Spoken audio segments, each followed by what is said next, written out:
This is podcast. This is number 1 with our podcast. And cue the music.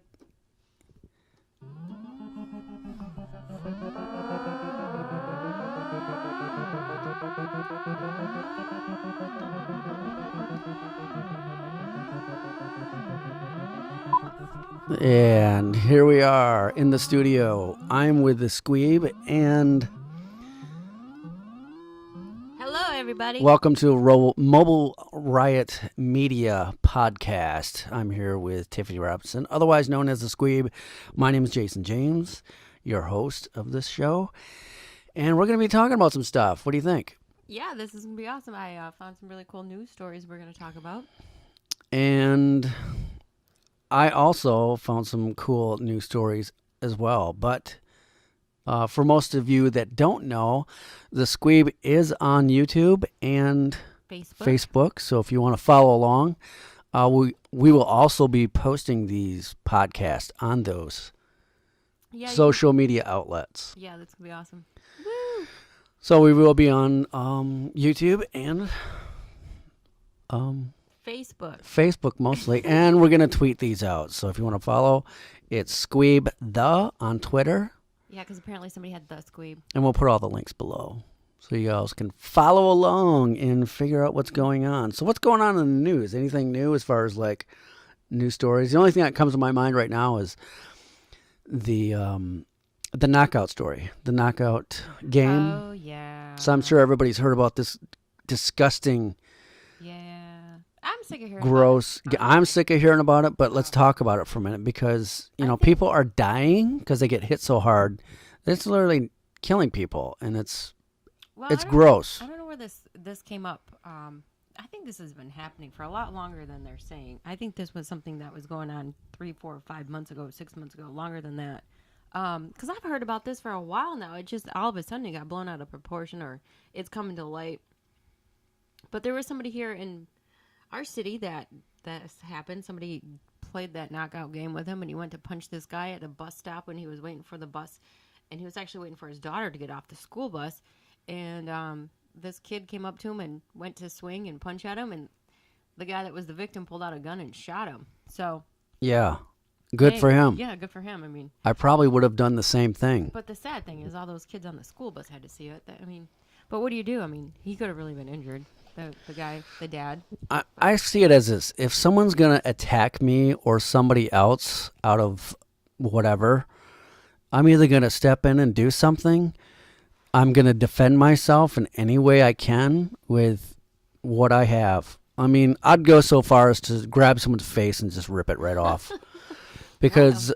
It's called the new rip-off face. Yeah, I'm going to play a game. You try to knock me out, I'm taking your face off. Your face is coming off, and you're going to be shown to the world. See, that's the thing too. Is a lot of the games, part of the gameplay is they sneak up on you, and you don't see it coming, and that's the problem too. You don't even have any chance, really. If somebody came up and just swatted or swung at me, I'd be done. Right, unless you can take it, and I'm sure they're being very selective about the people they're picking on. Yeah, they're picking on old people. Old people that look, skin frail, whatever. They're not going to punch a guy like me because I'm a bit thick and I can take a hit. Yeah. I can take a couple hits actually, but yeah, I'd literally rip their arms right off. Jason would kill him. That's good though. At least no, I wouldn't kill them. I would literally seriously injure them. Because the idea is not to kill them unless they tried to kill me. Right. Well, that's just the way it works. If it was me and something happened, I would just pull out my gun and shoot him because I'm too small to defend myself physically. So yeah. I'd have to either mace them, shoot them, or push them in front of that bus. Right. And I'm sure if this happens in New York, I haven't heard of any incidents happening in New York. Have you? No. I think Syracuse. Actually, Syracuse is actually, there's a story in Syracuse that someone died, 51-year-old guy or girl. I didn't hear about that. So yes, there is and I don't know, you hit the wrong person in New York and you're cruising for a bruising, that's for sure. I was watching the news today, and Mike Tyson was on, and one of the hosts asked him, what do you think about this knockout game? And Mike Tyson, man, I don't understand why these kids are doing that. They're just doing it for fun. They're not doing it to rob you. There's no purpose for it. They're just doing it for fun. And he goes, I think I saw one of these kids hit a woman. And then Pierce, I think his name was Pierce Morgan. He asked Tyson, he's like, "So have you ever hit a woman?" And it was kind of an awkward moment there because Mike Tyson had, and Pierce asked him again. He's like, "Well, have you ever mugged somebody like that or did something like that when you were a kid?" Mike Tyson goes, "Yeah, when I was robbing them, but I was robbing them. I had a purpose." I'm like, did he just admit to robbing somebody when he was a kid? Are you serious? Well, I'm sure he made that public in some of his books, and I'm sure he can't write. Well, someone wrote it for him, but I'm sure he has a tell-all thing about his youth. No, I think his ex-wife has a tell-all book and made a lot of money off of it. Damn well she married him for 6 weeks, and she snooped into his past and got all this information, and then she ended up writing a book, selling it, making millions. Yes, that's what happened. Yes, you can do that. So what other stories? So enough about that, and I'm done talking about the knockout game. Hopefully we don't hear any more horrific stories, because that's just horrible. What's going on in the other news? It looks like you got something in front of you right here, and let's go ahead and we got a military base of some sorts. Yeah, that's a dumb story. All right, and that was our. We have an electric Casio 1980s keyboard, and it's not 1990s. It's like the 90s keyboard that we're using to make our podcast music. So we got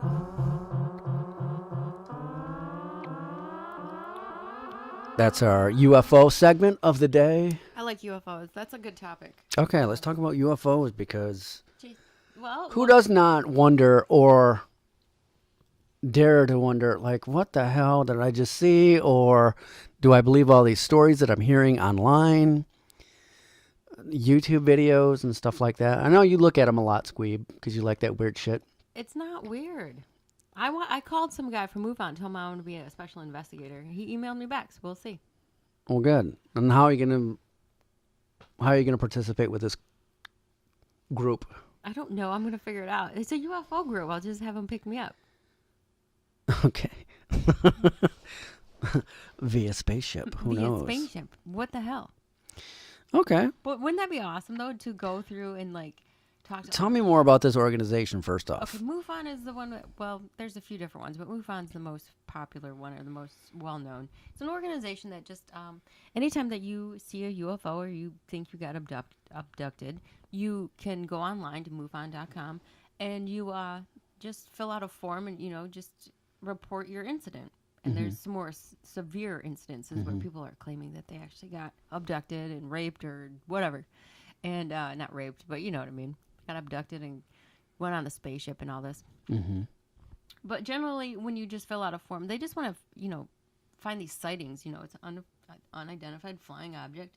And I don't know if it's just for aliens or not, but it's just for pretty much any unidentified flying object. It could be a military aircraft or whatnot.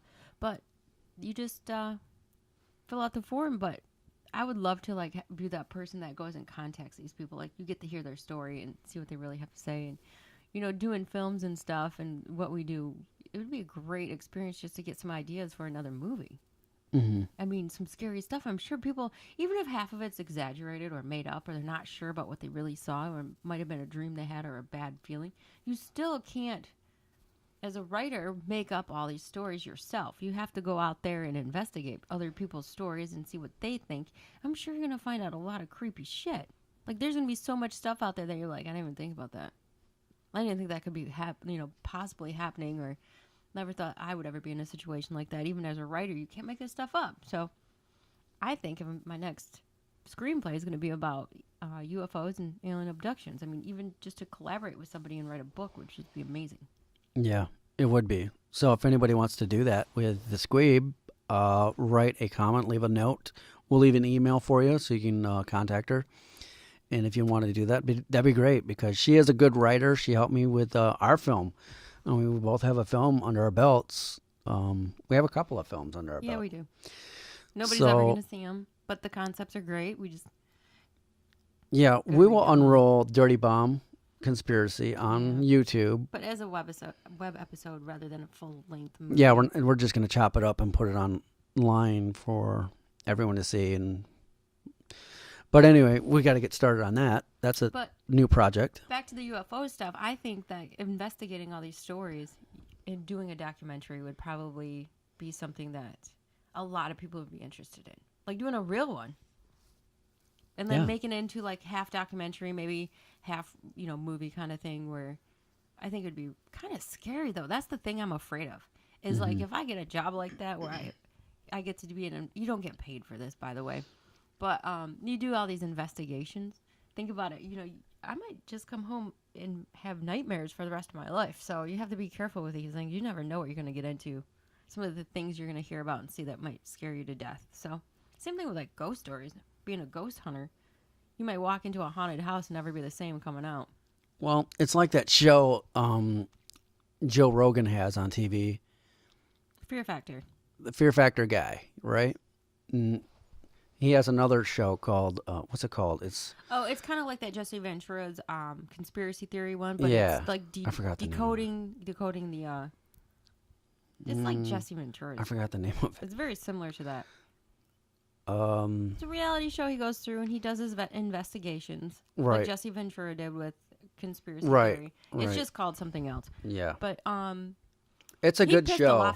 He was pissed off a lot of people. If you go to some of the YouTube videos, there's a couple of people that were scientists, and they're not very happy with Joe Rogan. But it's a TV show, and I don't know what really happened. By doing that, he kind of debunks their way of probably making money, you know? Yeah. And people are be like, why are we going to this guy again? Well, from what I understand is a lot of those MUFON or UFO, what do you call it? It's like meetings they have. Like they'll have like these group meetings and you have to pay like $20 to get there. But once you go to these, I don't know what they're called. They're like lectures, I guess. Mm-hmm.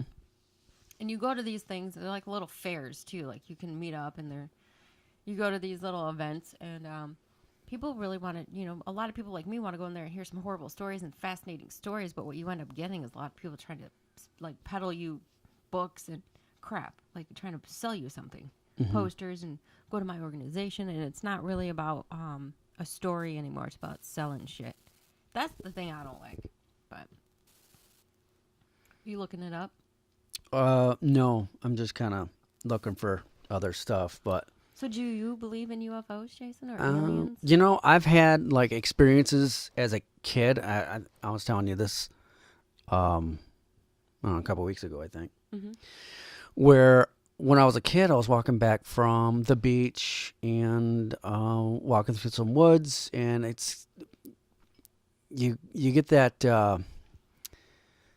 kind of sleepy, foggy feeling, but you're so full of energy. But the sun was in my eyes the whole time. But I felt, I get this feeling something's following you. Yeah, sort of like a weird feeling, yeah. You like get this weird, like something's watching me. So I'm looking up and I just see this bright object like 8 feet above me. And it's the sun. I'm thinking, okay, the sun's in my eyes. And I don't know, I'm a kid, right? So I'm just thinking, well... Did I just see something? And immediately my mind was actually asking me a question. Did I just see something? But at that age, I don't know. I don't know what that stuff is. I don't know what UFOs are. You didn't know what the verbiage for it was either. No, because this was before Star Wars. Right. Because we don't know what this stuff is. So, and I'm just like, God, did I just experience something and not know it? Yeah. That's what immediately crossed my mind, and I still think back at it, and I can't really recall what I saw. But yeah, I kind of do believe that there is some strange phenomena that does happen with people.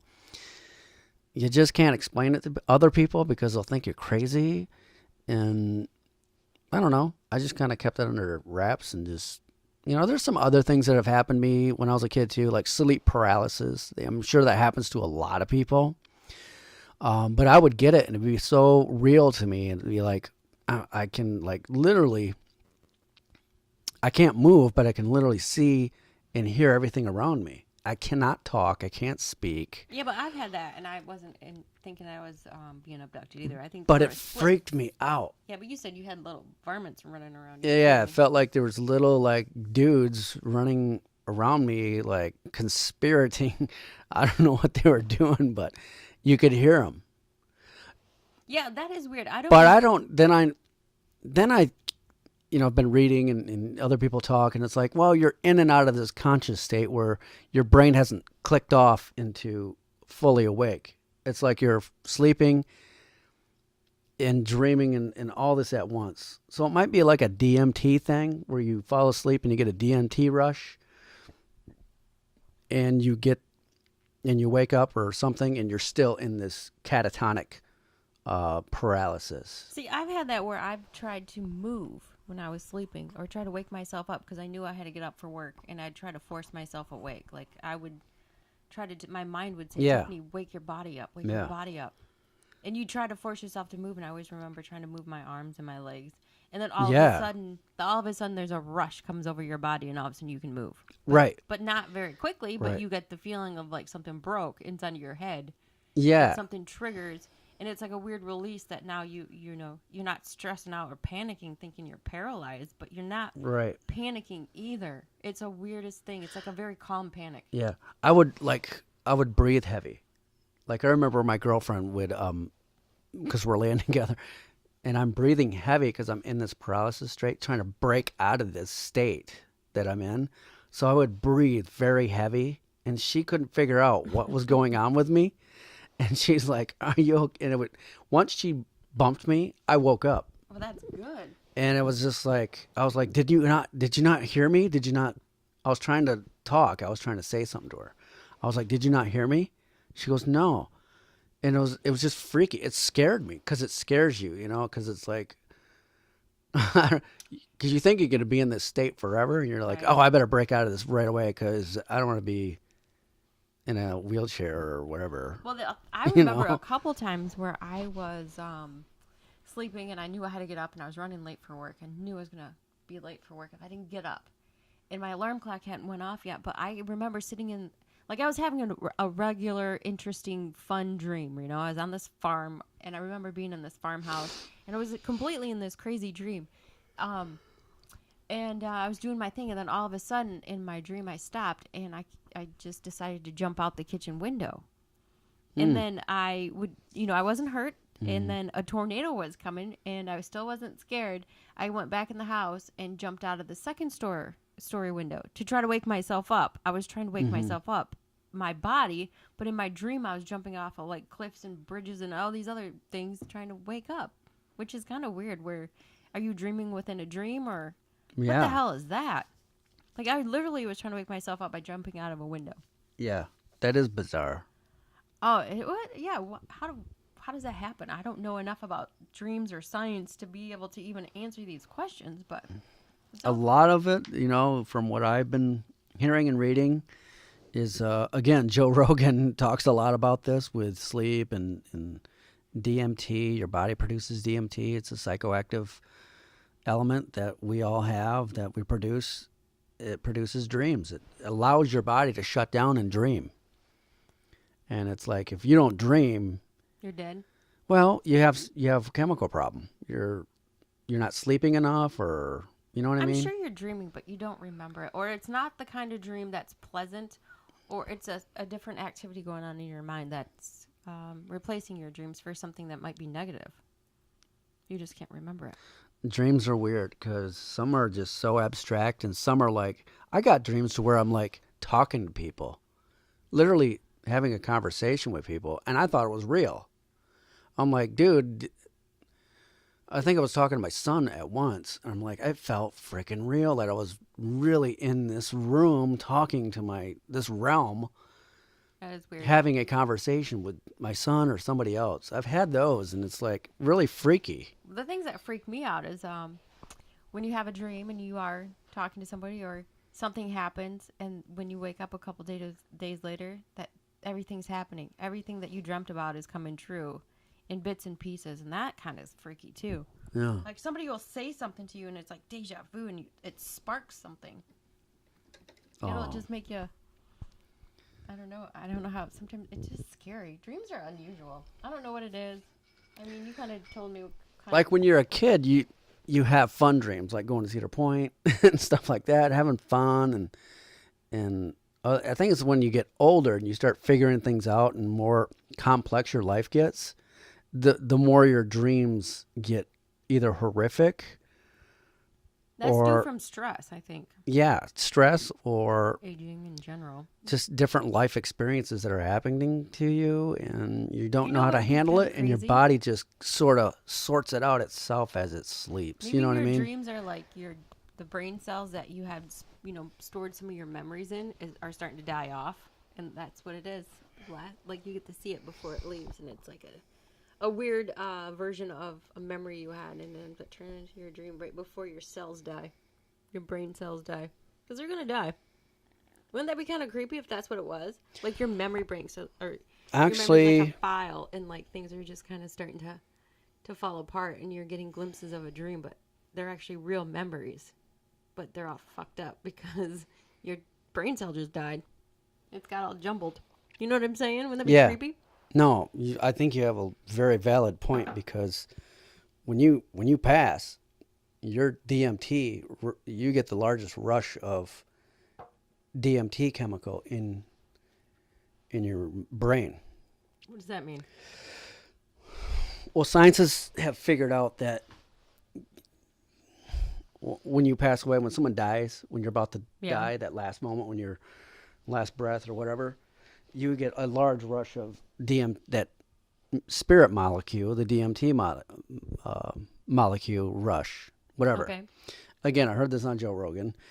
He's no scientist either, so don't take it. Yeah, audience, we're not scientists. We're just reading what Reading other into scientists it, have, We're figuring it out first. written on the internet or whatever. But they say that you get this, when your life flashes before your eyes, that's a DMT rush. So you get like all these memories that fast. Yeah, that quick. So your DMTs are memories. Part of your memories. It's in that little department. Is it part of your I think it pineal stems gland? from the pineal gland, the third eye, Yeah. and that's where you get the light at the end of the tunnel. Is your DMT rush. So like people that are getting operated on, they report that, oh, I've died, or I saw the light at the end of the tunnel. That's a DMT rush. I saw my grandparents, I saw my family, I spoke to so-and-so, and then they come out of it and they tell their story. But they also could have, like I said, your brain cells were dying and you got that jumbled up with something else. Well, then you get the religious part of it. Oh, it's heaven, it's this, it's that. No, it's a chemical. We're chemicals. We're just a chemical. Like if you do cocaine or a drug, that's a chemical reacting to a chemical. So it's cocaine reacting to your human chemical that's in your body. Okay. We're walking drugs. I thought we were walking bacteria. Well, that too, but that's just the way it is. I don't do drugs, so I'm just naturally crazy and I have no excuses. Do you smoke? Cigarettes. Okay, that's nicotine. Do you drink coffee? I love coffee, but I think But that's such a low class of grade of drug. You don't, and it's legal. You don't consider it a drug, but it is. well, I think, yeah. Are you dependent on cigarettes and coffee I'd like them, yes. every day? Yes. Then you're dependent on a drug. Okay. I like sugar. I like all kinds of stuff. Those are the number one drugs ever. Caffeine, yeah. Those are the number one drugs ever. Seriously, sugar. Everyone has a sugar addiction.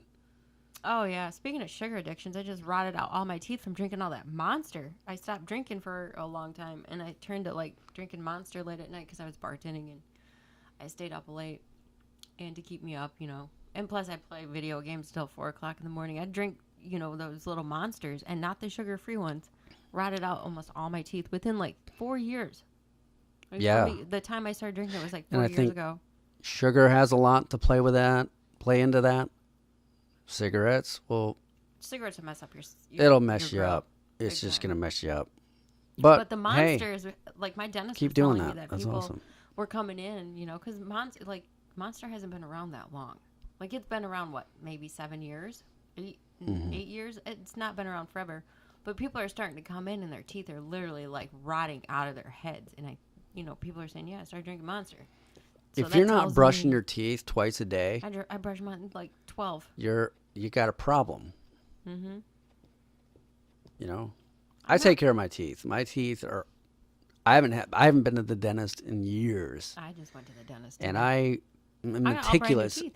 You can take care of, by the way, audience, if you're listening, you can take care of your teeth with coconut oil and baking soda. You can brush with them, and it'll clean your teeth. The baking soda gets the plaque off and cleans your mouth, and it actually alkalizes your mouth, so it takes all the acidic out of your mouth, so it doesn't chew away your enamel. What the coconut oil does, it coats your teeth. It coats the enamel, and it protects your teeth. Well, thanks. for Isn't saying. that something? And you don't have to take my word for it. You can look it up, because everything we're talking about, we probably Googled it at some point or another, and I'm sure you probably heard about it through some social network. You know what the greatest thing Who about knows? smartphones is like you can be the dumbest person in the world, but the smartest person if you have a smartphone. Like I got an never iPod. even have to feel iPad. stupid again because you can just Google wherever you need, anytime, any place, anywhere. I've got an iPad Touch. You don't even need to go to college anymore. You have a smartphone. Think about it. Why go to college? You can just Google it. I'm playing Don't it. you think? I mean, Yeah, what's the point? hit me one time.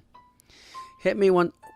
Yes, you can Google it, but we got our Casio here. We're gonna play some system, high fidelity. Can you? What are you doing? Oh, 70s. Okay. That's the one. Oh, New segment coming soon. what's the new segment? Mobile Riot Media. You're watching Mobile Riot Media with the Squeeb and Jason James on the Mobile Riot Media Network, where all things are discussed without bias.